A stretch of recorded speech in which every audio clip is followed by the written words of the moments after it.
अध्याय 11 रुद्राक्ष महात्म्य भद्रसेन आख्यान रुद्राध्याय महात्म्य. श्री गणेशाय नमः.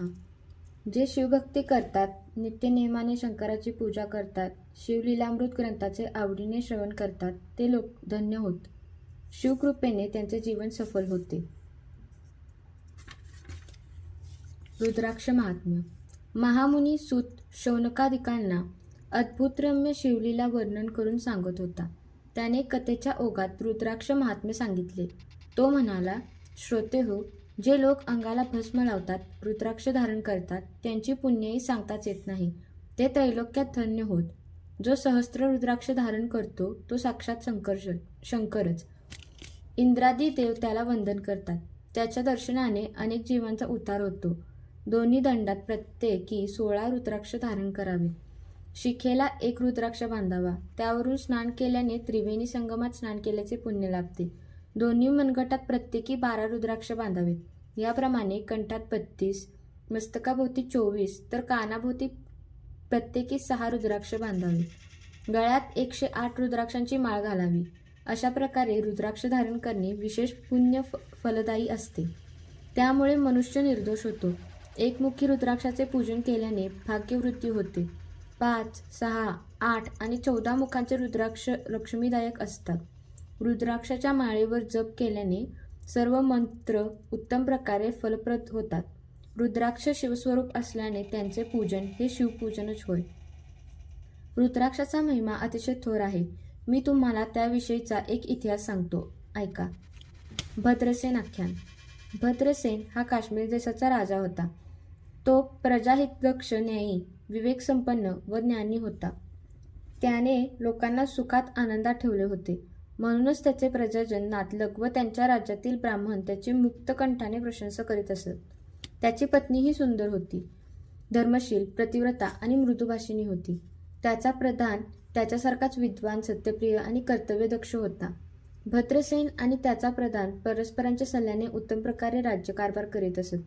श्रोते हो, विद्यासंपन्न, आज्ञाधारक आणि गुणवान पुत्र, स्वामीनिष्ठ सेवक, कृपावंत, सर्वज्ञ व थोर मनाचा गुरु, प्रज्ञावंत, उदार व गुरुभक्त शिष्य, जाणकार शास्त्रज्ञ, क्षमाशील वक्ता, चतुर, प्रेमळ व सावधान असा श्रोता, तारतम्याने वागणारा, उद्योगी, लक्ष्मीवंत व औदार्य असलेला यजमान, उत्तम कुळात जन्म आणि सुंदर आरोग्यसंपन्न असे शरीर, या सर्व गोष्टी पूर्वपुण्याईनेच प्राप्त होत असतात. असो, भद्रसेन आणि त्याचा प्रधान दोघेही शिवभक्त होते. त्याने अनेक शिवानुष्ठाने केली होती. त्या दोघांनाही पुत्र झाले. दोघेही समवयस्क होते. राजपुत्राचे नाव सुधर्म तर प्रधानपुत्राचे नाव तारक असे होते. ते जन्मापासूनच निस्सीम शिवभक्त होते. ते शंकराचे ध्यान करायचे. ते दोघेही प्रेमळ, वितरागी, सत्संगतीत रममाण होणारे, दुर्जनांची संगत न आवडणारे असे होते. राजपरिवारातील सर्व मंडळी त्या दोघांचे गोड कौतुक करायचे. त्यांच्या माता त्यांना वस्त्रालंकाराने सजवायच्या, पण या गोष्टी त्यांना जराही आवडत नसत. अलंकार काढून ठेवून ते दोघेही रुद्राक्षाच्या माळा घालीत असत.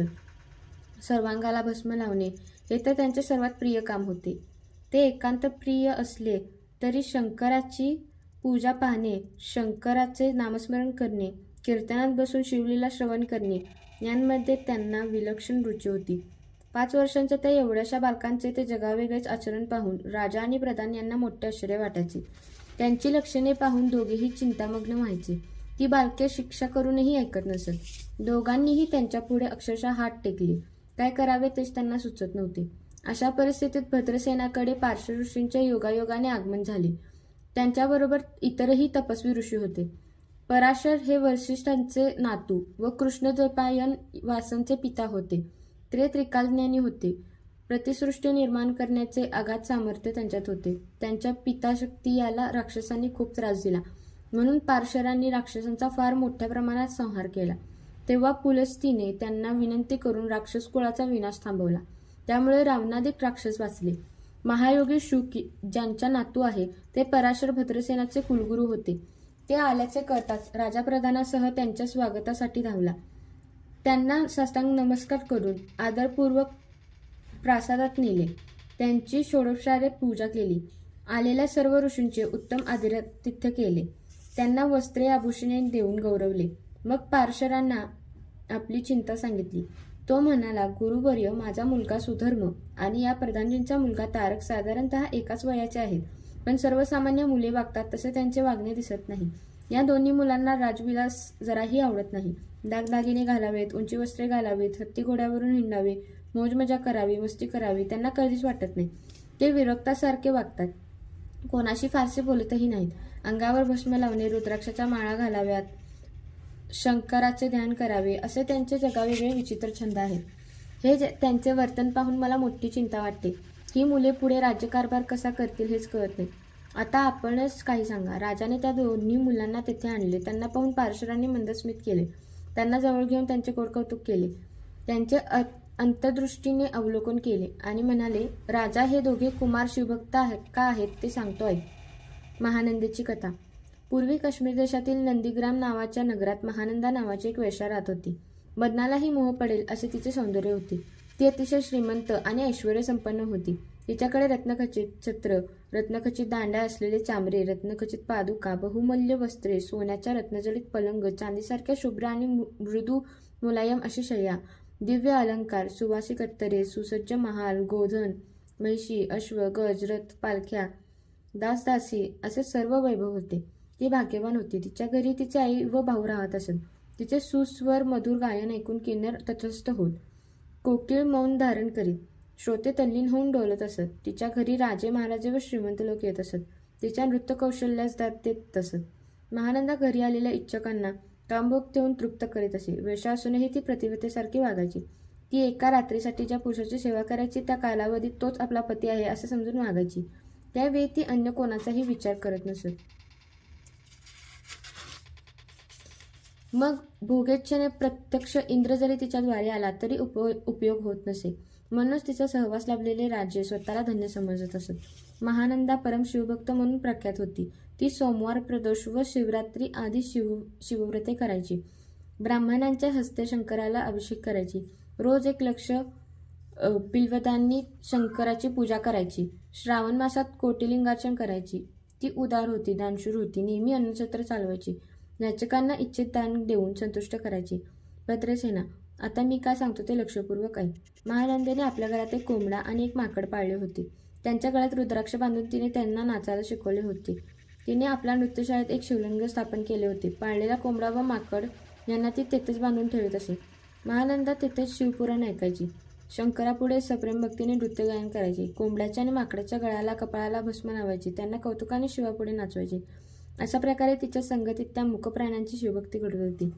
एकदा शंकराने तिची परीक्षा घ्यायचे ठरवले. तो सौदागराच्या व्यापाराचे रूप घेऊन तिच्या सदनी गेला. तो इतका सुंदर होता की महानंदा त्याच्याकडे पाहतच राहिली. तिने त्याचे हसून स्वागत केले. त्याच्या हाताला धरून रत्नजडित पलंगावर बसवले. त्याची पूजा केली. त्याच्या हातात एक मौल्यवान कंकण होते. महानंदेचे लक्ष त्याच्याकडे गेले. ती उत्स्फूर्तपणे म्हणाली, ही स्वर्गातील वस्तू आहे असेच वाटत आहे. ही विश्वकर्म्यानेच बनवली असावी. अशी अनुपम निर्मिती करणे मानवाला शक्यच नाही. ते ऐकून सौदागराने आपल्या हातातील कंकण काढून तिच्या हातात घातले. महानंदेचा आनंद गगनात मावेना. ती म्हणाली, हे कंकण जसे पृथ्वी मोलाचे आहे तशी मीही अत्यंत दुर्लभ अशी 32 नक्षणी नारी आहे. आजपासून 3 दिवस मी तुमची दासी आहे. तुमची एकनिष्ठेने सेवा करीन. सौदागराने ते मान्य केले आणि वस्त्रातून एक दिव्य शिवलिंग बाहेर काढले. ते शिवलिंग इतके तेजस्वी होते त्यापुढे सूर्यप्रभाही फिकी पडावी. महानंदा तल्लीन होऊन पाहत राहिली. जय जय चंद्रमौळी असे म्हणून नतमस्तक झाली. सौदागर म्हणाला, महानंदे, मी शिवभक्त आहे आणि हे लिंग मला प्राणप्रिय आहे. 3 दिवस हे नीट जपून ठेव. एकच गोष्ट सांगतो, माझे व्रत अतिशय कठीण आहे. हे दिव्य शिवलिंग भंगले वा दग्ध झाले तर मी जिवंत राहणार नाही. मी तत्काळ अग्निप्रवेश करीन. महानंदेने ते लिंग घेतले. ठीक आहे, मी काळजी घेईन असा शब्द देऊन ती आपल्या नृत्यशाळेत नेऊन ठेवली. रात्र झाली. एकमेकांच्या सहवासाचा आनंद घेऊन सौदागर व महानंदा झोपी गेले. काही वेळाने शंकराने आपले अभिनव लीला कर्तृत्व दाखवले. महानंदेच्या धैर्याची कसोटी पाहण्यासाठी निजमायेने नृत्यशाळेस आग लावली. अल्पावधीत पावक भडकला. त्याने नृत्यशाळेला चहूकडून वेढले. लोकगर्दी जमा झाली. महानंदेच्या सेवकांना दासी आग विझवण्याचा कोशिशेने प्रयत्न करू लागले. गडबड ऐकून सौदागराने महानंदाला उठवले. म्हणाला, अगं उठ, तुझ्या घराला आग लागली बघ. महानंदा खडबडून उठली आणि नृत्यशाळेकडे धावली. भडकलेल्या आगीत उडी घेऊन आधी कोंबड्याची व माकडाची मुक्तता केली. ते दोघेही घाबरून वनात पळून गेले. नृत्यशाळेला भस्म करूनच अग्नी शांत झाला. सौदागर चिंतामग्न झाला. त्याने विचारलं, काय गं, माझं दिव्य लिंग जपून ठेवलं आहेस ना? ती ऐकताच महानंदा घाबरली. ऊर पिटून आक्रोश करू लागली. हाय हाय रे दुर्दैव, हे असे कसे घडले? नृत्यशाळेत ठेवलेले लिंगही भस्म होऊन गेले. आता मी काय करू? माझ्याकडून हा केवढा भयंकर अपराध घडला. आज तिच्या दुःखाला अंतच नव्हता. ते ऐकता सौदागर व्यथित झाला. अरे, माझे दिव्य आत्मलिंग नष्ट झाले. आता जगण्यात काहीच अर्थ नाही. मी अग्निप्रवेश करून प्राणत्याग करतो. असं म्हणून तो उठला. शुष्क काष्टे रचून त्याने अग्नी प्रदीप्त केला. एकदा महानंदेकडे पाहिले आणि ओम नमः शिवाय असे म्हणून त्या अग्निकुंडात उडी घेतली. लोक हळहळले. महानंदेला अनिवार्य शोक झाला. महानंदेने सौदागराला 3 दिवसाचा सेवेचा शब्द दिला होता. तिच्या स्वतःच्या धारणेप्रमाणे त्या 3 दिवसासाठी तो तिचा पती होता. आता त्याचे निधन झाले म्हणून तिनेही सहगमन करायचे ठरवले. तिने ब्राह्मणाला बोलवून रोख द्रव्यासहित आपली सर्व संपदा लुटवली. आपला वाडा, गुरे, वासरे, अश्व, गज हे सर्व दान केले. मग स्नान करून शुभ्र वस्त्र धारण केले. सर्वांगी भस्म लावले. रुद्राक्ष धारण केले. आपल्या सेवकांना लाकडे रचून चिता प्रदीप्त करावयास सांगितले. सर्वांचा अखेरचा निरोप घेतला. अग्नीला नमस्कार केला. हृदयात शंकराचे ध्यान केल्याने हर हर शंकर असा नामघोष करून निशंक मनाने भडकलेल्या चिताग्नीत उडी घेतली. पण काय आश्चर्य! त्याच क्षणी त्या भयंकर अग्निकुंडातून साक्षात कैलासनाथ प्रकट झाला. 5 मुखांचा, 10 हातांचा, मस्तकी जटाभार, त्यावर शोभिवंत चंद्रकोर, ऊर्ध्वभागी झुळझुळ वाहणारी धवलवर्ण गंगा, भाळी अग्निसमान धगधगीत तृतीय नेत्र, नीलवर्ण कंठ, खट्वांगधारी सर्वांगी भस्म चर्चिलेले, अंगभर धारण केलेली सर्पभूषणे, कमरेस व्याग्यांबर, अंगावर गजचर्म बांगरलेले, गळ्यात नरमुंडाच्या माळा, अशा त्या दिव्यस्वरूपी महायोग्याने आपल्या 10 भुजा पसरून महानंदेला वरचेवर झेलले. संकटात भक्तांचे रक्षण करणारा आणि शरणागतांना अभय देणारा तो भोलानाथ महानंदेची निर्वाणीची भक्ती पाहून अगदी प्रसन्न झाला होता.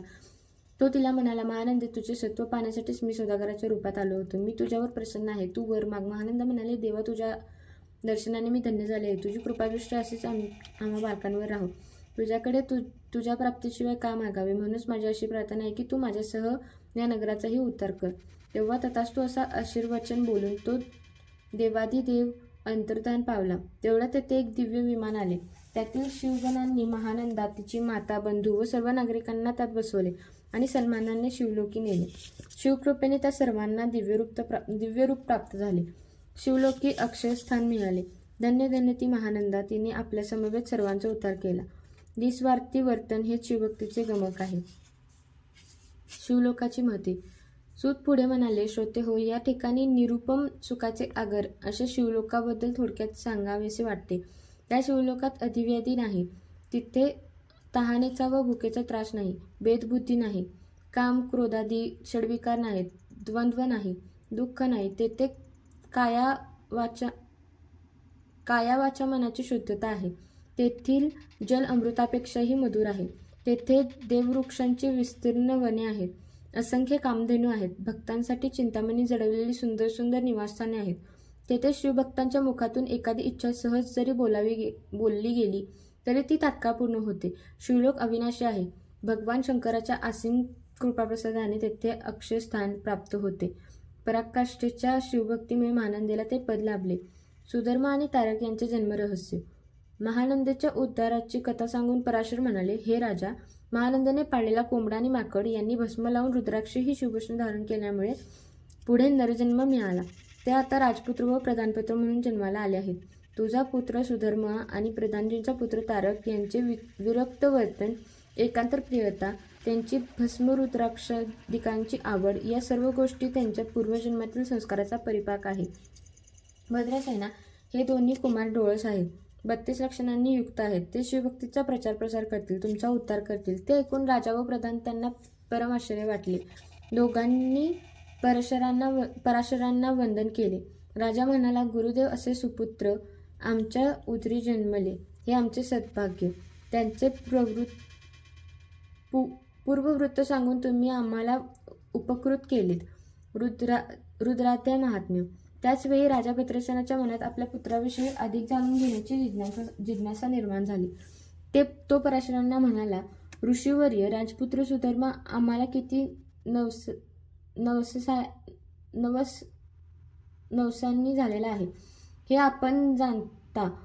तो तर माझा प्राण आहे. तरी कृपा करून त्याचे आयुष्यमान किती आहे, तो किती वर्ष राज्य करेल त्याविषयी काही सांगा. पराशर म्हणाले, राजा प्रत्यक्ष प्रचिती येईल असे बोलले पाहिजे, पण येथे मी खरे बोललो तर ते तुला सहन होणार नाही. ते तुला विषाहूनही कटू वाटेल.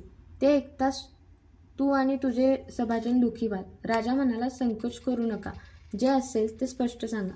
ऋषी म्हणाले, राजा, आजपासून 7व्या दिवशी तुझ्या मुलाला 12 वर्षे पूर्ण होतील. त्या दिवशी त्याला मृत्यूयोग आहे. हे ऐकताच राजावर जणू वज्राघात झाला.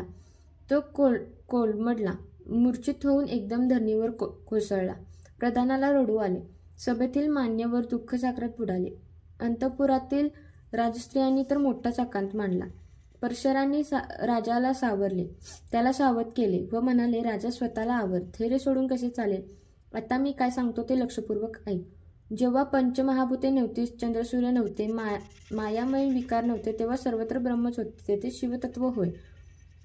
या सनातन परब्रह्माच्या ठायी मी ब्रह्म आहे असे जे पहिले स्फुरण झाले, त्यातूनच शिव इच्छेने महतत्व आणि त्रिविधी अहंकार उगम पाहून सृष्टीचा पसारा वाढला. हे सृष्टिकार्य व्यवस्थित चालावे म्हणून त्या ब्रह्मस्वरूपाने शंकराने आपल्या सत्वांशाने विष्णू, रजांशाने ब्रह्मदेव आणि तमांशाने रुद्राची निर्मिती केली. त्याने ब्रह्मदेवाला सृष्टीरचना करण्यास सांगितली. ब्रह्मदेव म्हणाला, स्वामी, मला सृष्टीरचनेचे ज्ञान नाही, मी काय करू? तेव्हा आदिपुरुष शंकराने त्याला 4 वेद सांगितले. त्यानंतर रुद्राध्याय सांगितला. त्याचे महत्त्व सांगताना तो म्हणाला, हा रुद्राध्याय अत्यंत पवित्र असून तो 4ही वेदांचे सार आहे. या रुद्राध्यायापेक्षा गृह्य असे ज्ञान त्रिभुवनात नाही. याहून मोठे साधन नाही. हा शिवरूप आहे, तो काळजीपूर्वक जतन कर. जे याचे श्रवणपठण करतील ते पावन होतील. त्यांच्या दर्शनाने अन्य जीव तरुण जातील. त्यानंतर ब्रह्मदेवाने सप्तऋषींना एकांतात या अध्यायाचा उपदेश केला. त्यांच्यापासून संप्रदाय परंपरेने तो भूलोकी आला. याहून श्रेष्ठ जप, तप व ज्ञान नाही. जो या रुद्राध्यायाचे नित्यपठण करतो त्याच्या दर्शनाने तीर्थ पावने होतात. स्वर्गातील देवही त्याचे दर्शन घेऊ इच्छितात. रुद्राध्यायाचा अगाध महिमा किती वर्णन करावा. एकदा रुद्राध्यायाची उपासना एवढी वाढली की पुण्यवृत्ती होऊन लोक शिवलोकी जाऊ लागले. यमपुरी ओस पडली. यमदूतांना काही कामच उरले नाही. त्यामुळे यमधर्मास मोठी चिंता वाटू लागली. उत्पत्ती स्थिती लयात्मक सृष्टीची अनादी अशी रचना बिघडू नये म्हणून त्याने ब्रह्मदेवाला साकडे घातले. तेव्हा ब्रह्मदेवाने अभक्ती नामक कृत्या निर्माण केली. ती कुतकर्वाद्यांच्या मनात शिरली. त्यामुळे ते शिवाचा द्वेष करू लागले, शिवभक्तांचा मत्सर करू लागले. अशा कुकर्मी लोकांना मरणोत्तर दुर्गती प्राप्त होऊ लागली. ते यमलोकी महाभयंकर नरकात पडू लागले. यमाने आपल्या दूतांना स्पष्ट आज्ञा दिली होती, जे पापमती दुर्जन शंकराचा द्वेष करतात त्यांनी अल्पायुषी करा, त्यांना नाना प्रकारे त्रास द्या, हरिहरांमध्ये भेद करणाऱ्यांना नरकात घाला. ज्यांना रुद्राध्याय आवडत नाही त्यांना कुंभीपाक नरकात लोटून भयंकर यातना द्या. जे लोक रुद्राचे अनुष्ठाने करीत असतील त्यांच्या वाटेला जाऊ नका, त्यांना दीर्घायुषी करा. अशा प्रकारे रुद्राध्यायाचे महात्म्य विशद करून पराशर भद्रसेनाला म्हणाले, राजा, चिंता करू नकोस. आजपासून 7 दिवस शंकराला अभिषेक करून रोज 10,000 रुद्रावर्तने कर किंवा शंकर घट स्थापन करून त्यातील पाणी रुद्राने अभिमंत्रित कर. ज्या जलाचे दिव्य तरुणच्या पल्लवाने तुझ्या मुलावर अभिसिंचन कर, म्हणजे शिवकृपेने मृत्यूयुग टळेल. ते ऐकून राजाला हायसे वाटले. त्याने पराशरांचे पाय धरले व म्हणाला, काळ, मृत्यू, भय आणि शोक यांपासून केवळ गुरुच रक्षण करू शकतो. अन्य कोणतेही सामर्थ्य नाही. तुम्ही ऋषिकुळांमध्ये अधिकाराने, ज्ञानाने आणि तपश्चर्याने सर्वश्रेष्ठ आहात. या रुद्रानुष्ठानाचे तुम्हीच आश्चर्य व्हा. सर्व सिद्धता तुमच्या मार्गदर्शनानुसार होईल. मग राजाने रुद्रानुष्ठानाचे यथासांग ज्ञान असणाऱ्या 1000 सच्चिल्य ब्राह्मणांना बोलावून आणले. रुद्रावर्तनास प्रारंभ झाला. त्यासाठी 1000 घटांची मंत्रोक्त स्थापना करण्यात आली. त्यात मंदाकिनीचे जल भरले होते. आम्रपल्लव घातलेले होते. रुद्रघोष सुरू झाला. ते दिव्य अनुष्ठान 6 दिवस चालू होते. 7व्या दिवशी अनुष्ठान चालू असताना मध्यान्ही मृत्यूसमय आल्याने राजपुत्र सुधर्मास एकदम मूर्छा आली. देहभान हरपून तो खाली कोसळला. सगळी हालचाल थांबली. त्याची मरणोन्मुख अवस्था पाहून राजा घाबरला. पराशरांनी त्याला धीर दिला. रुद्राने अभिमंत्रित जल त्याच्या अंगावर शिंपडले तसा तो सावध झाला. पराशरांनी त्याला विचारले, बा तुला काय झाले होते? अचानक मूर्छा कशी आली? राजपुत्र म्हणाला, गुरुजी, एक भयंकर कालपुरुष मला नेण्यासाठी आला होता. डोक्यावर जटा, भाळी शेंदूर माखलेला, अकराळ विकराळ दाडांचा, लाल बुंद डोळ्यांचा असा तो कालपुरुष मला घेऊन जात असताना 4 दिव्य पुरुष इथे धावत आले. पंचवदन, 10 भुजांचे सर्वांगी भस्म लावलेले, वाक्यांबर परिधान केलेले, 10 आयुधांनी सुसज्ज आणि ब्रह्मांडात अतुलनीय अशा त्या देदीप्यमान पुरुषांनी मला त्याच्या तावडीतून सोडवले आणि त्या कालपुरुषाला मारत मारत घेऊन गेले. पुढे काय झाले ते मला माहीत नाही, कारण मला जाग आली. ते ऐकून भद्रसेनाच्या डोळ्यात आनंदाश्रू तळले, अंगी रोमांच दाटले. तो शंकराचा जयजयकार करू लागला. त्याने ब्राह्मणांना दंडवत घातले. देवांनीही पुष्पवर्षाव करून आपला आनंद व्यक्त केला. राजपुत्राचा अपमृत्यू टळला म्हणून प्रजेने आनंदोत्सव केला. लोक शिवलीलांचे गायन करू लागले. मंगलवाद्यांच्या निनादाने त्या जल्लोषात अधिकच भर घातली. मग भद्रसेनाने विधीनुसार होमहवन केले. आमंत्रित सर्व ब्राह्मणांना षडार्श अन्नाचे भोजन दिले. त्यांना दिव्य वस्त्रालंकार व अमूल्य भेटवस्तू दिल्या. द्रव्य भांडार उघडून अगणित दक्षिणा दिली. अपरंपार दानधर्म करून याचकांना संतुष्ट केले. ब्राह्मणांनी मंत्राक्षता देऊन तुझ्या मुलाचे कल्याण हो, त्याला सर्वत्र विजय मिळो अशा प्रकारे राजाला अनेक शुभाशीर्वाद दिले. त्यावेळी त्या आनंदोत्सवात आणखी एक आश्चर्य घडले. सुगंधी पुष्पवृक्षांच्या वनात वसंत ऋतूचे आगमन व्हावे, स्वर्गातील गंगा काशीला यावी, अर्पणेने पांढऱ्या कमलपुष्पांनी शिवार्चन करावे, दुर्दैवी मनुष्याला चिंतामणी सापडावं, भुकेल्या पुढे क्षीराब्दीने धावत यावे, तसे घडले. तेथे त्रिभुवनात वंदनीय असणाऱ्या नारदांचे आगमन झाले. व्यास, वाल्मिकी, ध्रुव, प्रल्हाद हे ज्यांचे शिष्य, जे 14 विद्या व 64 कलांचे जाणकार, साक्षात नारायण स्वरूप, अन्याय होत असल्यास इंद्रालाही दंड करण्यास मागे पुढे न पाहणारी, ब्रह्मांड रचना मोडून पुनःसृष्टीचे आगाध सामर्थ्य असलेल्या अशा विधिसूत नारदांना तेथे आलेले पाहून यज्ञकुंडातील अग्नी मूर्तरूप झाला. दक्षिणाग्नी, ग्राहपत्य अग्नी आणि अवनीय अग्नी या आपल्या 3 रूपांनी त्याच्या स्वागतासाठी धावला. भद्रसेन, त्याचा प्रधान, पराशर आणि उपस्थित ब्रह्मवृंद यांच्या आनंदाला पारावर उरला नाही. सर्वांनी त्यांना वंदन केले. दिव्य आसनावर बसून भद्रसेनाने नारदांची पूजा केली. प्राथमिक पाहुणचार झाल्यावर राजाने त्यांना क्षेमकुशल विचारले. मग हात जोडून म्हणाला, हे देवर्षी, आपणास अतींद्रिय दृष्टी आहे. आपण त्रिभुवनात सर्वत्र संचार करता. येथे येण्यापूर्वी आपण एखादी अपूर्व गोष्ट पाहिली असल्यास त्याविषयी काही सांगा. नारद म्हणाले, राजा, येथे येताना मी वाटेत 5 मुखे व 10 हात असलेले अत्यंत तेजस्वी असे 4 शिवदूत पाहिले. ते मृत्यूला बांधून नेत होते. धन्य धन्य ते रुद्रानुष्ठान. त्याने तुझ्या मुलाचा अपमृत्यू टळला. त्याच्या रक्षणासाठी त्याच्या कृपाळू शंकराने स्वतःच्या पुत्राला वीरभद्राला पाठवले होते. वीरभद्र मृत्यूला जाब विचारत होता, तू कोणाच्या आज्ञेने सुधर्माला नेत होतास? तुला रुद्रमहिमा ठाऊक आहे ना? मग शिवआज्ञेचे उल्लंघन करण्याचे धाडस कसे केलेस? भद्रसेनाचा हा पुत्र दीर्घायुष्य आहे. तो सार्वभौम राजा होणार आहे. यमही विचारात पडला. त्याने चित्रगुप्ताकडे चौकशी केली. तो म्हणाला, सुधर्माची पत्रिका मी स्वतः वाचली आहे. त्याला 12व्या वर्षी मृत्यूयोग होताच, पण रुद्रानुष्ठानाच्या महत्त्वपुण्याईने कुयोग टळला आहे. यमाला आपली चूक कळून आली. या नकळत घडलेल्या अपराधाबद्दल त्याने वीरभद्राची क्षमा मागितली. तेव्हा वीरभद्राने त्याला जाऊ दिले. ते ऐकताच भद्रसेनाने नारदांना साष्टांग वंदन केले. नारद निघून गेल्यावर त्यांच्या सूचनेनुसार भद्रसेनाने सहस्त्र रुद्रावताने पुन्हा केली. नगरीत मोठा उत्सव केला. या रुद्राबद्दल अधिक काय सांगावे? त्याची 100 आवर्तने केल्यास मनुष्य शतायुषी होतो. त्या रुद्राचे महात्म्य सांगणाऱ्या या 11व्या अध्यायाचे नित्य पठण केल्यास मनुष्य निर्दोष होतो. शिवचिंतनाने शिवस्वरूप होतो. याच देही मुक्त होतो. त्याच्या चरणतीर्थाने अनेकांचे उद्धार होतो. असो परशरांनी योग्य वेळी योग्य मार्गदर्शन करून आपल्या पुत्राला सर्वार्थाने सुखरूप केले. म्हणून भद्रसेनाने त्यांचा मोठा सन्मान केला. त्यांना अपार धन देऊन संतुष्ट केले. पराशरांनी राजपरिवाराला अनेक आशीर्वाद दिले. भद्रसेनाचे हे आख्यान जे वाचतील त्यांना दीर्घायुष्य व उत्तम संतती प्राप्त होईल.